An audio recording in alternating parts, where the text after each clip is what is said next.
This is the Absolute Business Mindset podcast, created and hosted by Mark Hayward. This podcast will interview entrepreneurs, business owners, and careerists. We will delve into their journey to success, key life milestones, and go deep into their area of expertise. Get ready to learn from other successes and failures. Today we have Maxwell Nee, who is the CEO of High Performance Coach, which is where coaches build businesses without websites or business cards. Hello, Maxwell. How are you? Yeah, I'm really good. Thank you for having me, Mark. Absolute pleasure. Thank you for joining me today. So you're in Barcelona. We just had a quick chat before we started. So you're based in Barcelona at the moment, but you're originally from Australia. Is that right? Yeah, that's correct.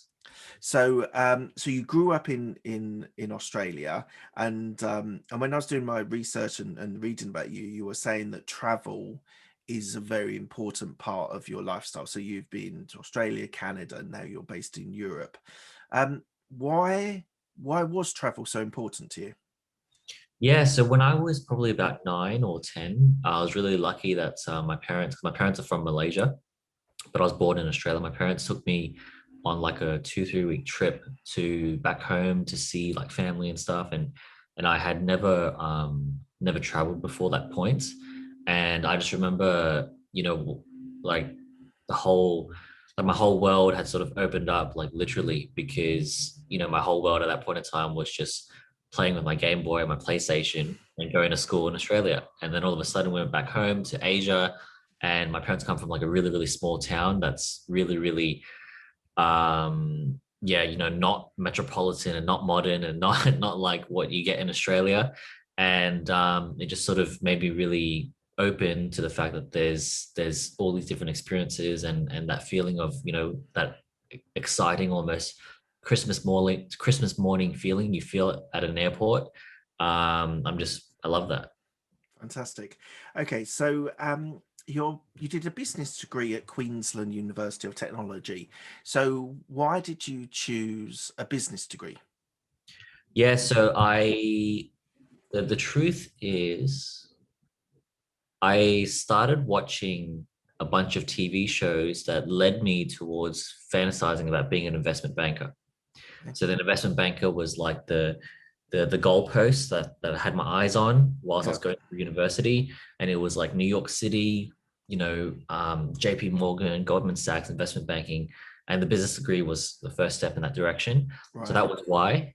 Whether or not I enjoy business to by the end of it or whatever, but that was the original goalpost going in there.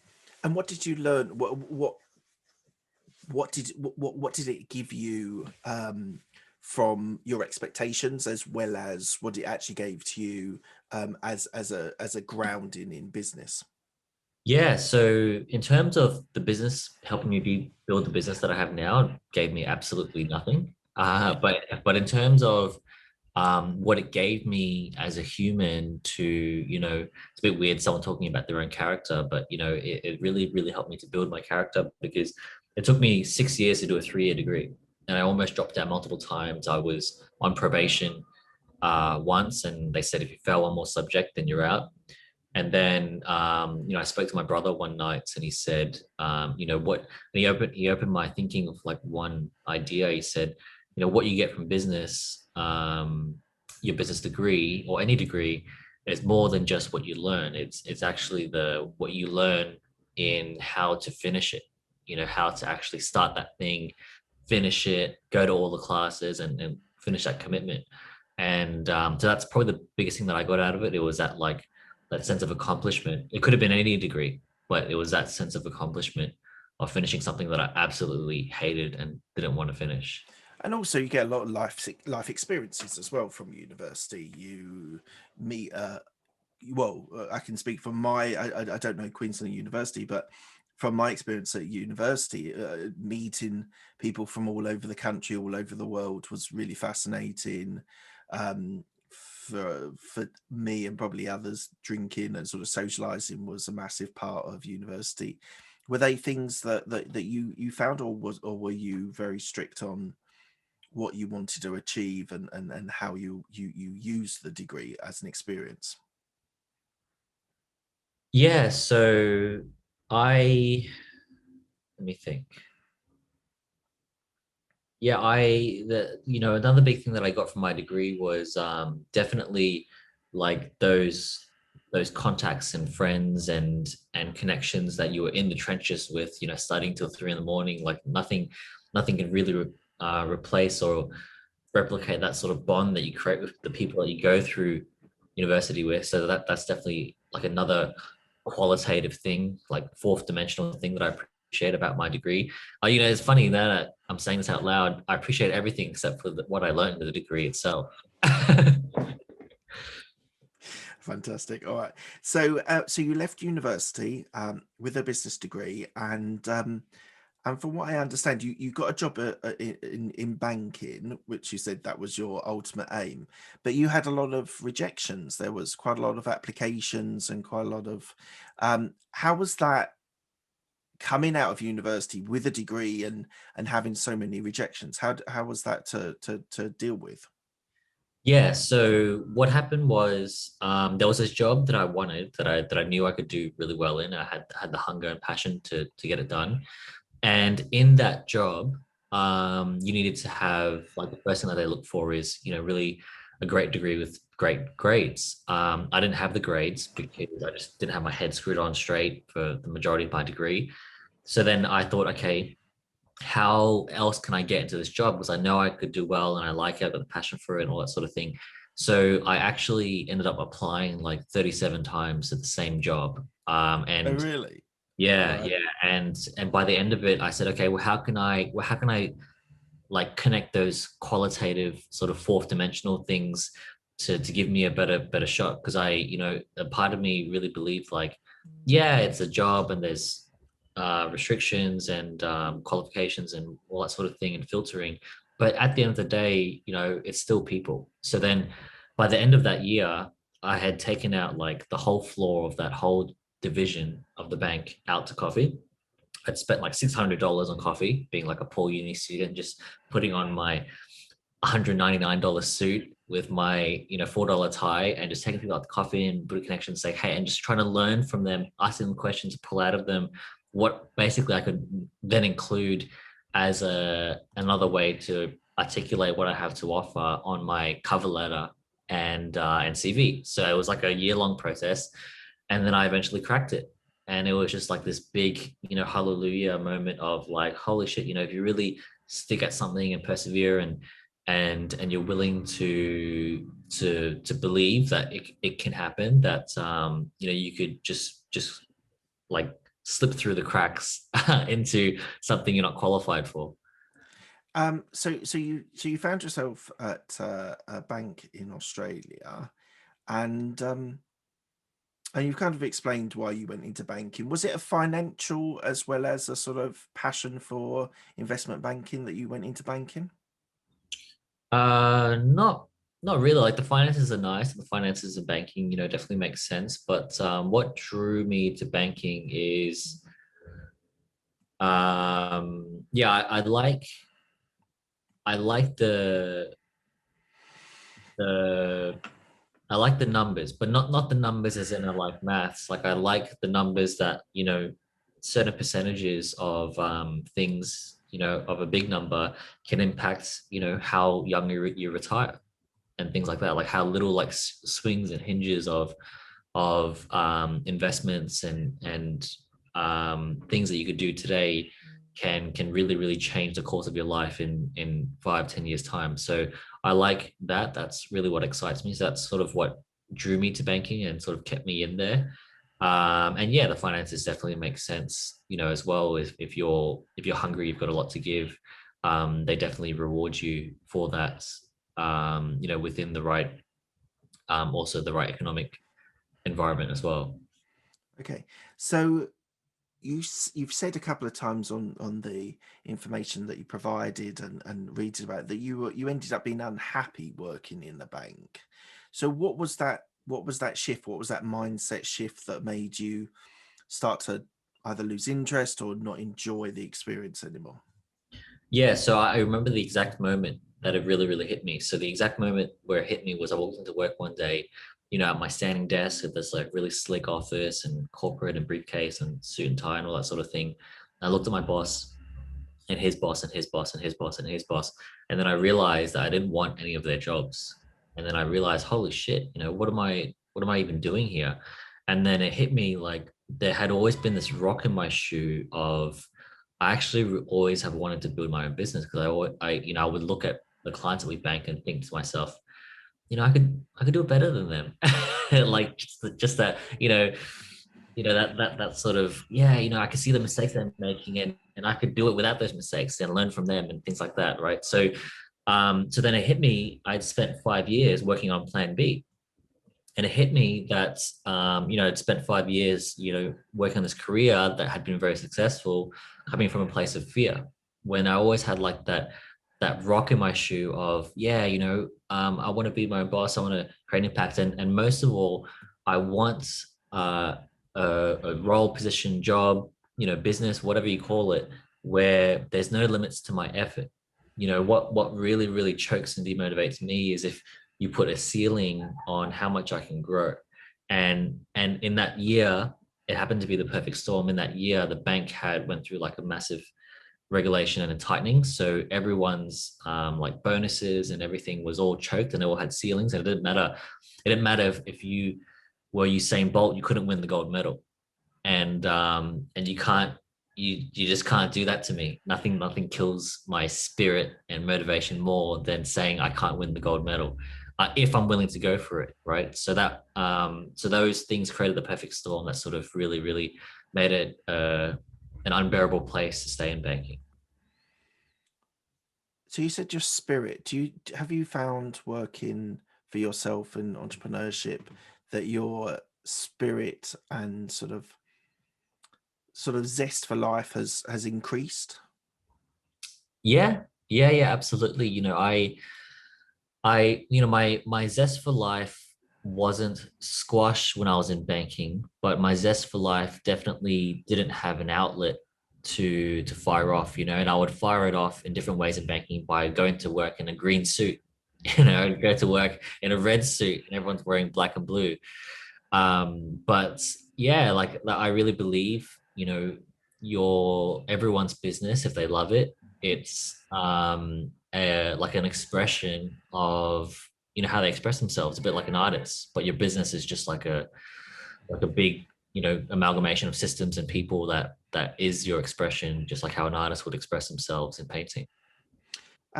Did you have a fear of failure? Yeah. I definitely had a fear of failure, and I still have a fear of failure. Like I really believe that the fear of failure doesn't go anywhere. You just learn to deal with it better.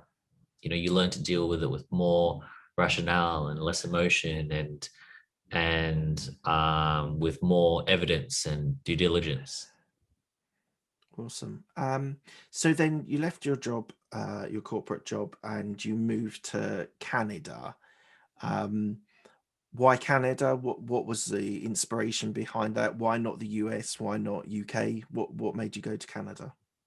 Yeah, so when I realized that I'd been working on Plan B for about 5 years, I wanted to go to a place that I'd never been before, because I knew that if I do something truly, truly uncomfortable, then I would grow as much as I possibly could. So I chased an uncomfortable situation, and Canada was one for me because I'd never been there, never seen snow, never lived in the cold, because I'm from Australia, and didn't have a job, no place to stay, no friends, no safety net, nothing. So I literally went there with a credit card and said, I'm going to figure some shit out. So what was day one like? You land in Toronto. Where do you go? What did you do? What was your first step? Yeah, so my first step was to first of all go to my Airbnb, and then the first step there was to work out what I wanted to do in terms of like job or whatever. So I started to look at. I had this image in my mind of, okay, so I worked in a big corporate bank and that wasn't fun. So maybe like the whole startup thing would be fun. Maybe if I work in a place where there's like free food and bean bags and free tea and coffee and people walking around barefoot and fake grass and then I went to one of those places and managed to talk my way into a job, and I realized that I still wasn't happy. So then I was really confronted with, okay, It's either I'm going to settle in life being not happy, or I'm going to have to just break through this fear of failure and start my own business. So I just want to drill down to because I think it's totally fascinating. So you went to Toronto, you got in your Airbnb, you've got a phone, some clothes, not knowing anyone there. Did you think to yourself, right, I need to look online, find a job, or did you know that you were interested in a hobby and you met people in that way? Like you're sitting there, I just want to visualize this. You're sitting there in your Airbnb with your phone and your clothes. Who do you phone? What do you go online? Do you, what was that after looking around the area and things like that? But what was that next step like? Do you just start applying for jobs on your on online? Yeah, so I started applying for jobs, and none of them were landing, like none of the ones that I wanted. And then I moved towards, okay, maybe I just have to really, really like create one, or like, create something that then becomes one. So then I found a few co-working spaces that were full of startups, and I started going basically like hunting through the co-working spaces. And I talked my way through the security door of one of them, and went up to this founder who I Googled earlier, and I sort of liked what he was doing. He's a bit like he has like a Canadian version of TransferWise, where he helps people to make transfers in different currencies, for a great rate. And then started talking to him. I said, hey, saw what you're doing. Just, are you Jonathan? And he was like, yeah. He's like, oh yeah, I just wanted to talk to you about your business. I think it's really cool what you're doing. I think I could add a lot of value. Like, do you have a position open, or are you looking for anything? And he was like, how did you get in here? and, and then I said, oh, well, I kind of told them that I had an appointment with you. So they let me in. So then I got in, and he was like, dude, I love that. How did that even, that's cool. Okay, cool. Let's start working. And then we started working. Uh, and that takes two things: a lot of resource and then big balls to walk up to someone and just start talking to Yeah, them. That's yeah, yeah. It amazing. was funny. It didn't really click to me what I'd done, because I was just taking it one step at a time, and just to underline something in terms of mindset, like that's what happens when there's no safety net. Not just that you're forced to a point where you got to take action, but because my whole my whole perspective of what's normal, what's not, was turned upside down when I was put into a place where I had no friends. It's either I stay to myself in solitary confinement, or I take actions that I would have taken before. And I knew that I would sort of have that sort of extra motivator by moving to a place where I didn't know anyone. Like I would go into every bar and drink with everyone and talk to like every waiter and every waitress, like just say, hey, I'm new here, tell me, and just really, really be like a um someone that just almost has all the time in the world, because I had all the time in the world because I didn't have any friends, didn't have a job or anything. So when you have when you walk into a place like you've got all the time in the world, like you just, yeah, like stuff can happen because you're more open to putting yourself out there.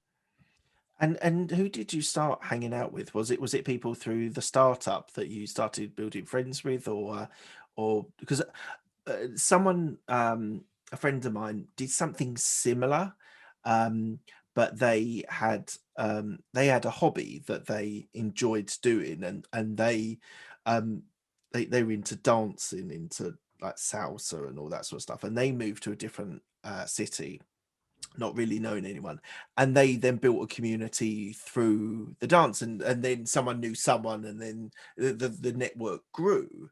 But how did you source friends, colleagues, people to spend time, just people to hang out with? Yeah, so when I started building my business, one of my first friends was my roommate. So I moved into some place and had a roommate for the first time. So he was really cool, and we're still friends. And then when I started building my business, I joined Soho House in Toronto, which is like a social club slash co-working space. And I made some friends there, and I also happened to bump into someone who I didn't know was living in Canada at the time, because they saw me post on Facebook, and like they became a really good friend as well, like a really, really old friend that I didn't really talk to that much. So I reconnected with them and then went to Soho House and also started becoming friends with some of my clients, because some of my clients were local when I first started building, when I left the startup and started building my own business. So So let's it was here and there. It was here and there. so let's just talk about you setting up your business, a high performing coach. So why don't you first of all tell me a little bit about what it is, and then I've got some other questions. Yeah, cool. So High Performing Coach is a training and development company where we help life, mindset, spiritual health, executive leadership coaches build their business from the ground up, straight out of their accreditation. So we give them all the tools and the strategies and everything that they need basically to be a successful coach online, so that they can have the life that they want. Um, and I don't even need to really ask you this question, but you bootstrapped your business? I take it you took it from just you as an employee, or did you have co-founders? Yeah, so we've got three co-founders that I co-founded the business with, plus another one that joined later because she was a rock star client. And in terms of like bootstrapping and everything like that, we're very lucky in that I've always um, like been like, this is my like 13th iteration of this niche. I've always been in the services providing industry, so there's no apps to develop, there's no startup capital really needed. It's all a bit about offering a service and transacting that value for that price. But what I would say is the one thing that's really helped me in any of my 13 iterations is the principle of, your product doesn't exist when you build it or design it or put it in a brochure. It exists when you sell it. It exists when it's being used by someone, when someone's actually willing to pay money for it. That's the only time it really exists. Otherwise, it's just a thing that's just sitting on the shelf and it's not being used by anyone. Your product really only really exists when it's being used by someone, not when it's looking really nice on your website or on a landing page or on a brochure, right? So that has, obviously brought cash flow forward in all the iterations of everything that I've always done. And I really believe that, that's the ultimate litmus test. It's to have something as rough and ready and minimum viable offer as possible, so that you can see if anyone's actually open and willing to invest in it, and then use that to build like the business. So you from the business side, you start with a sort of lean methodology. You do a minimal viable product, sell that, because this is what I do. I'm also a business coach, and I help startups, or people who want to be a startup, and they have a side hustle and then they make it full time. And one of the things that I say to them is like, don't worry about funding initially, just get a business up and running in a niche, sell it, learn from those experiences, and then be able to expand from there as well. But I'm interested. You said, so you do the business and executive coaching, but equally you do spiritual coaching as well. Was that another iteration that you added further down the line? Uh, no, as in we also help we help all types of coaches, including spiritual coaches, Okay, for the business. Yeah. okay. Um, what would you say is your USP? Yes, our USP is that, so the way we have our clients is we give them all the strategies and we coach them. We coach them through their fears, their doubts, their, any gaps in confidence. And our USP is that we do that like live. Basically, we do that live. We do that with everyone. We give everyone an experience of what it's like to work with us instead of just information of what it's like to work with us. And we do that through our live events or maybe some of our discovery calls or things like that. And on those calls, whenever we do that, we hold nothing back. So, if I put the secret down to a single sentence, it's that we basically give away as much as possible, knowing that there will be that top echelon of the market that's ready to take action and sees the value of what we have to offer, and they'll just jump on it. And I recognize that that's not applicable or feasible for every type of business, but I really believe in like a service-based industry. If you give out your methodology for free, that people will pay you for implementation or confidence in how they execute it. Okay, fantastic. Do you still coach? Is that part of your role as a coach as well? As I see you're head of growth, but do you still coach people as well? Yeah. So we coach all of our clients. The goal is to step back and away from that and have other people do that. But I do, yeah. Um, so do you actually have a coach yourself? Yeah. I really believe that a coach that doesn't have a coach, if there's a problem they want to solve in their life and they don't have a coach for it, it's a bit like a personal trainer selling health and fitness and they're out of shape. It's like it's something that just doesn't really click. Like if you really believed in it, then you would have it, or if it was that important to you, you would be aligned with it. So right now I've got two coaches. I almost always have two. Sometimes I have three. And what do they help you with specifically? Yeah, so one helps me with a bit of everything. So like a bit of like the business and insights and like a deeper level of personal development, like personal growth. And then the other one helps me with like the business strategy and everything that we have that goes into our execution in our business. Okay.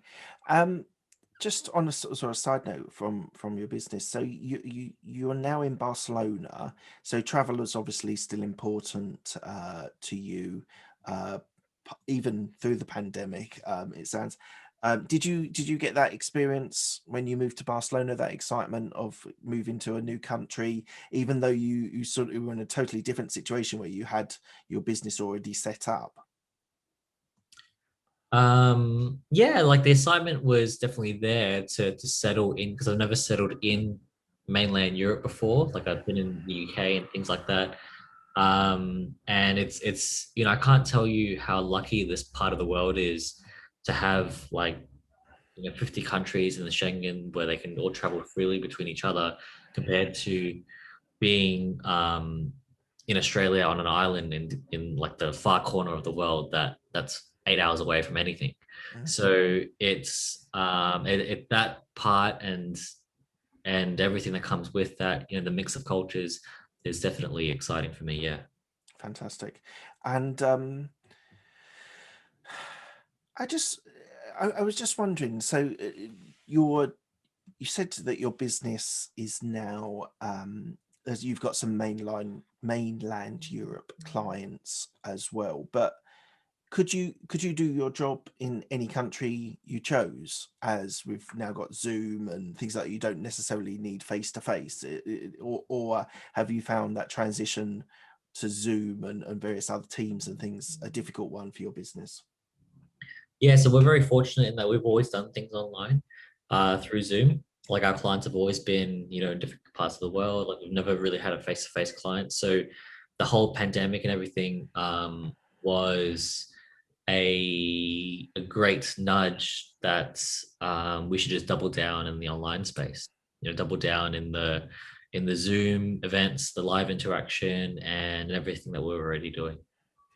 And what are the different roles that your co-founders work in, and sort of how does the dynamic of co-founders feel that you with your work?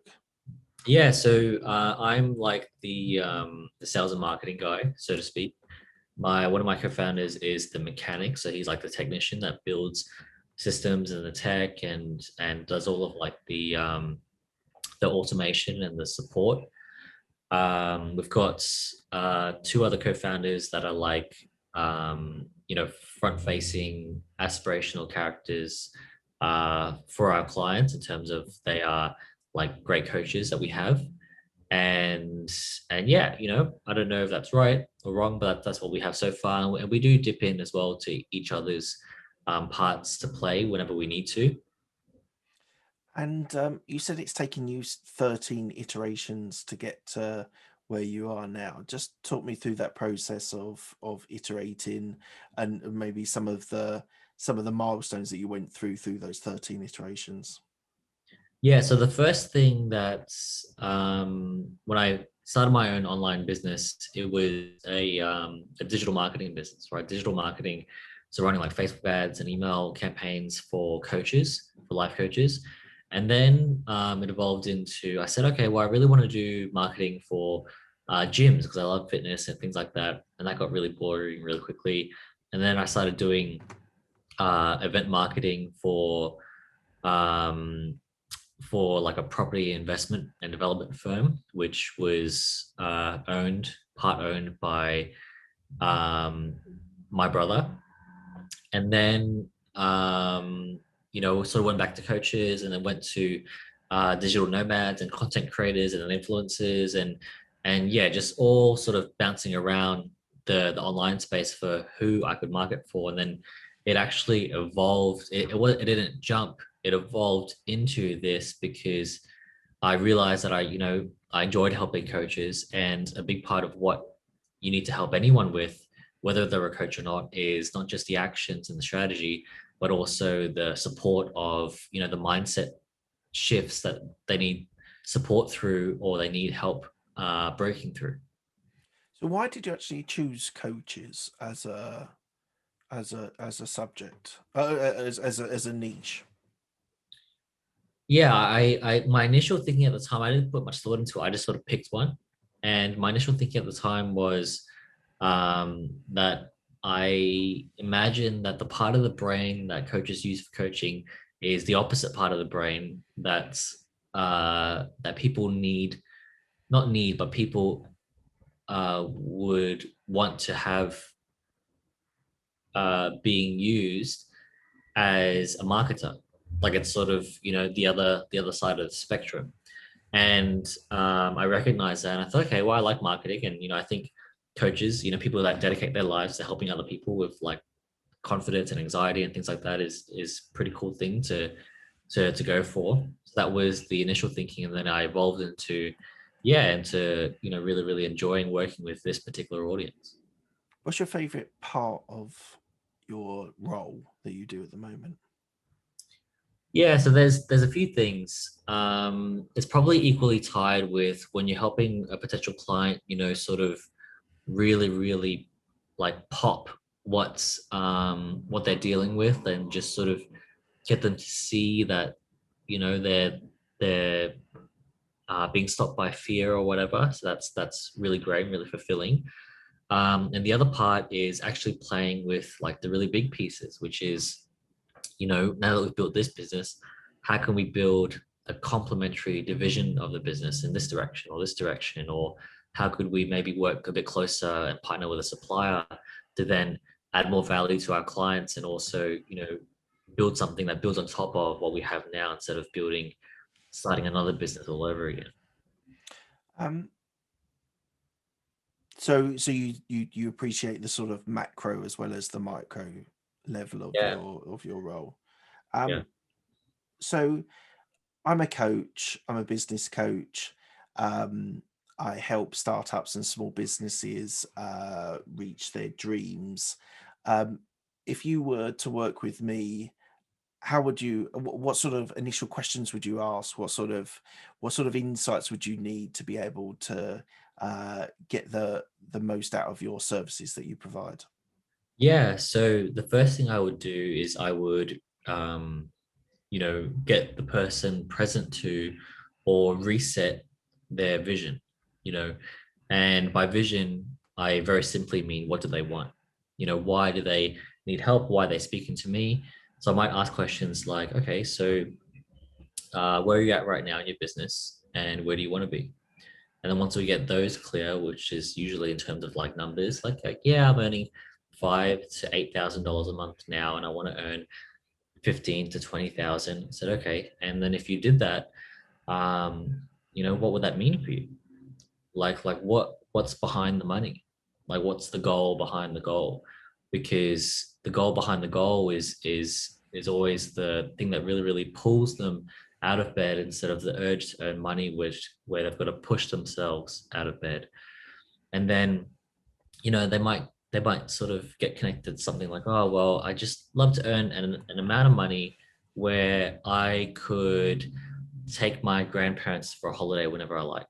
Or I'd like to build this business to the point where I am sharing a stage with Brene Brown or Oprah. I'll say, cool. That's what I want to hear. That's what excites me. It excites me to help you get to that. So I want that in that conversation. I want to know that as much as I want them to see that this will help them get to that Brene Brown or Oprah or whatever. So it's the why. It's the sort of Simon Sinek. What's your why to why Yeah, you no, want to achieve? not so much. No, so the why, the Simon Sinek why, is more about the personal thing, but it's more about why this direction.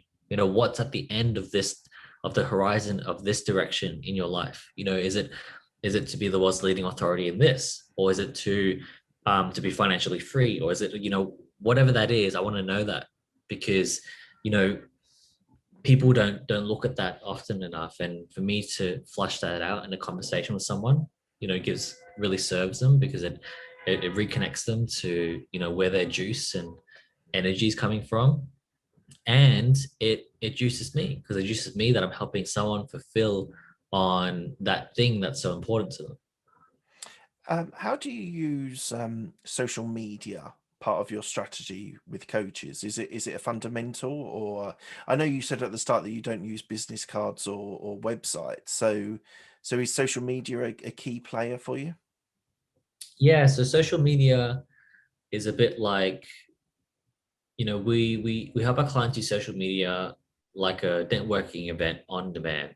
It's something there, and everyone's there, and it's so easy to connect with people, because in the world of coaching, it's so personal. Like the things our clients are helping their clients with is they're asking them to look into the deepest, darkest, scariest corners of their life that they haven't shared with their mums, dads, fathers, or whomever. And the only way to really, really break through that with someone is to really, really connect with them, just by having a conversation, like sending a personalized message, Mhm.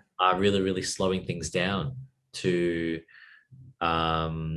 speaking like one person at a time, like building the relationships of your business, one person and one relationship at a time. Fantastic. And so I was going to say, like, the coaching market is relatively saturated. I think I heard something like there's 100,000 coaches, business coaches on LinkedIn, for example. And obviously for you, that's great because there's plenty of coaches and therefore plenty of opportunities to get with clients. But how do you navigate your clients through the element of saturation within the business coaching world? Yeah, so it's like, yeah, if there's 100,000, like, so what a coach does is a coach helps someone solve their problems, right? Helps someone solve their problems, helps them become like a future version of themselves that they've been dreaming about, or yearning to have or to be. And if there's 100,000 coaches in the world, how many humans are there in the world with problems? Like 7 billion. So we really tell our clients that your clients are everywhere. You should go speak to them. And if what you'll find is either there's something that they want that's you can't help them with, or you don't want to, or it's just not there for you to help them with, or B, you'll probably have some overlap in what you enjoy helping people with, and what someone else wants, if you just spend the time to talk to them. Just going back to you, you're saying that you want to help people's attain their dreams. So what's your 5-year dream, 10-year dream? Yeah, so my 5-10 year dream would be to build, what we have now um, into like a real behemoth of training and development. So there's a few different divisions that I'm in that I'm putting into place now, which will really expand our business. Like for example, we're building an academy for coaches, so for people to learn coaching and then to then take that and then come with us if they want to build the business as well. There's also another fun part of the business that I want to play with, which is like personal development for children.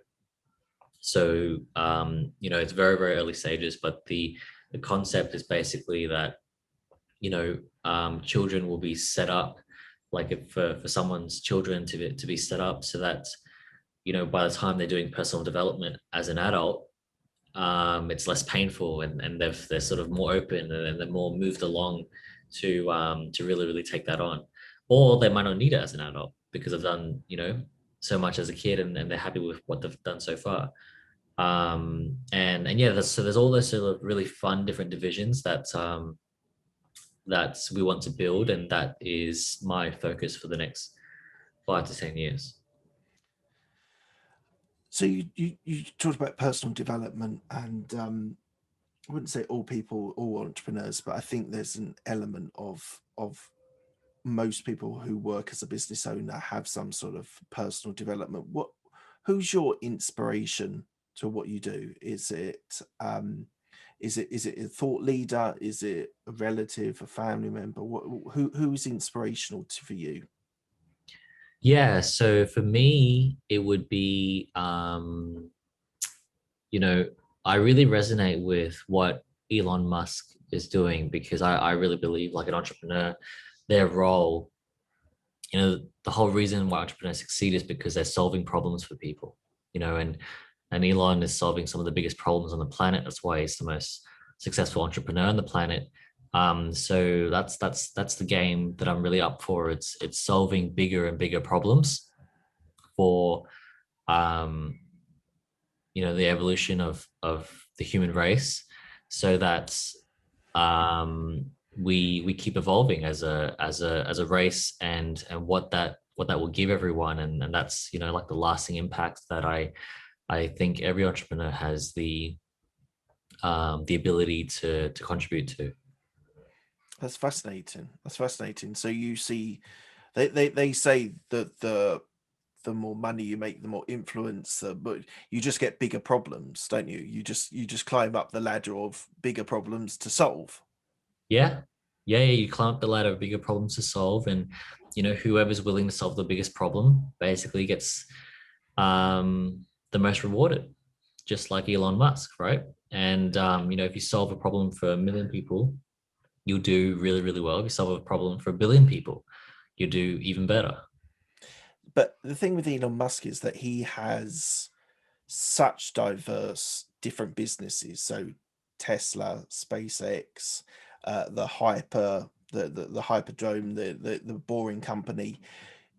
Do you have you're talking about different branches of your business? Do you see those other areas as sort of great opportunities, or do you harness I don't know, a sort of eco part of your business which is completely different to the rest of your business?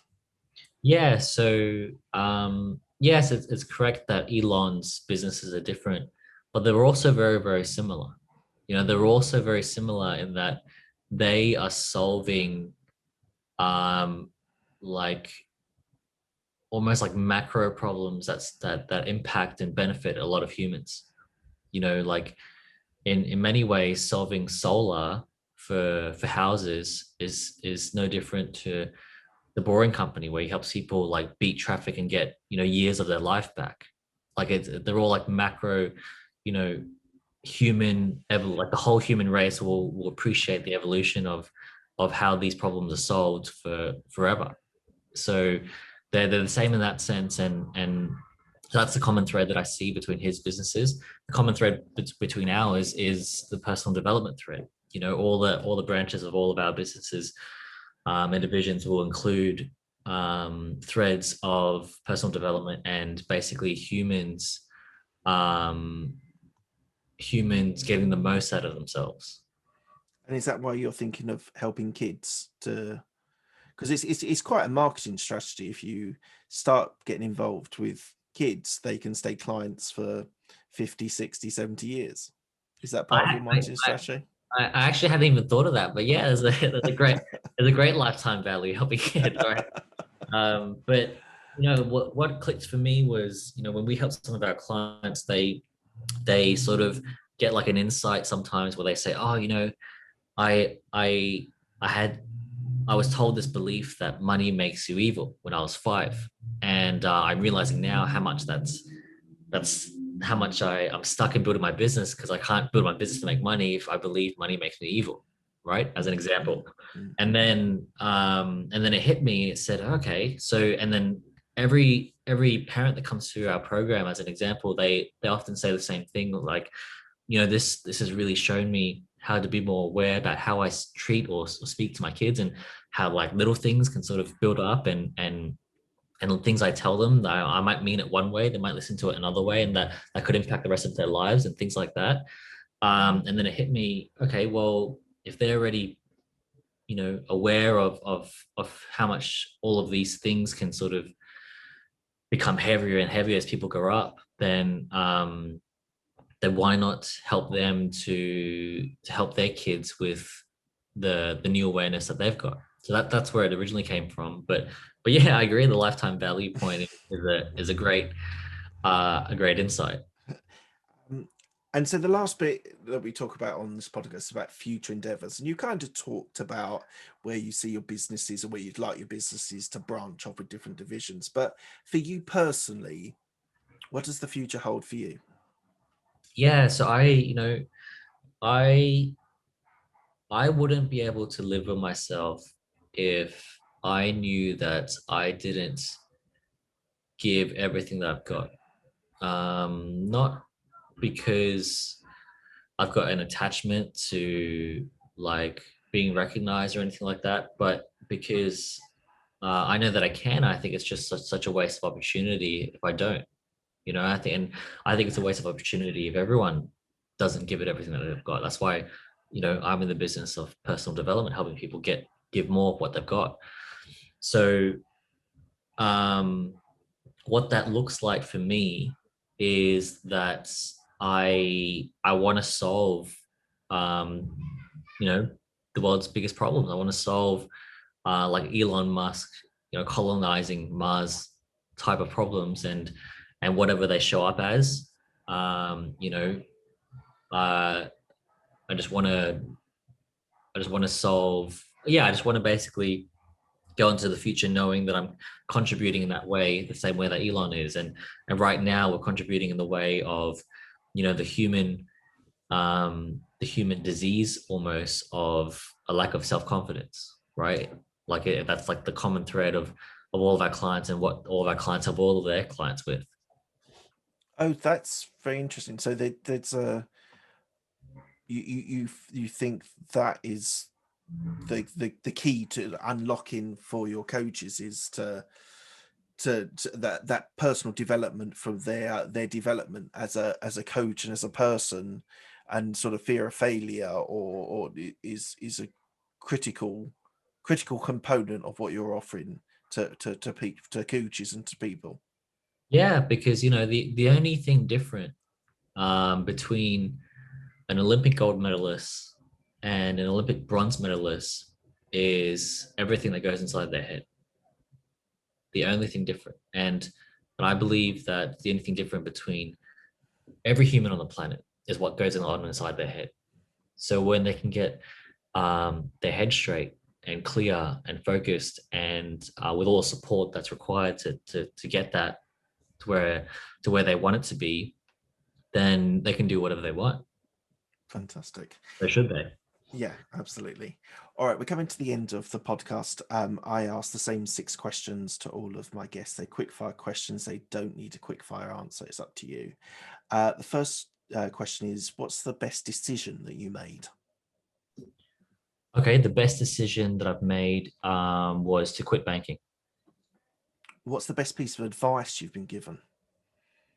It would be that, yeah, what I shared about university, that, what you get from university is not just what you learn, but it's the character that you build whilst you're there.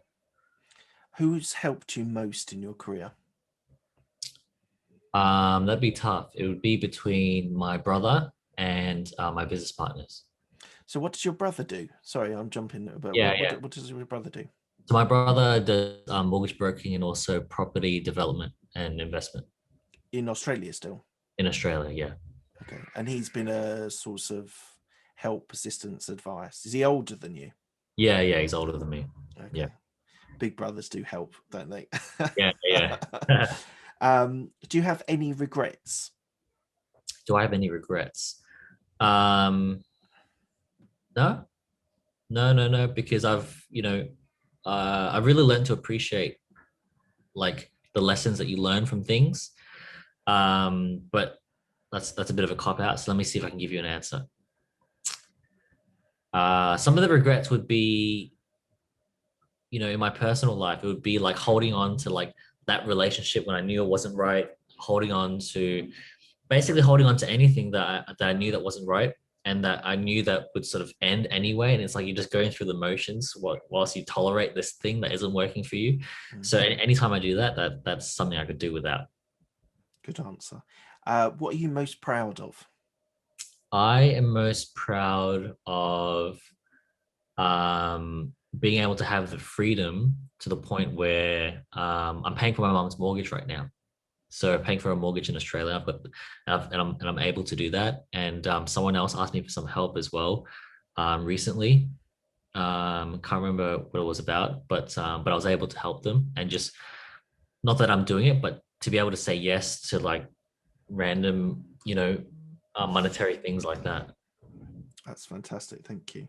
And what does legacy mean to you? Legacy means to me, basically whatever's happening right now. So, I believe that whether or not we are actively creating it, we're leaving a legacy right now. So, and whatever legacy we're leaving right now, we are borrowing it from our grandkids. We're borrowing the earth, we're borrowing time, we're borrowing water and pollution in the environment, and pollution in the sky and plastic in the waters and everything. We're borrowing from our grandkids, and there's an impact of the things that you do or don't do. Um, and where can people find you if they want to reach Yeah. out to you? So I'm most active on LinkedIn. So if you search me on LinkedIn, I'm the only Maxwell Nee on there, and also on our website, highperforming.coach. That's brilliant. Thank you, Maxwell. Thank you very ever so much for your time today. It's been really interesting. Thanks.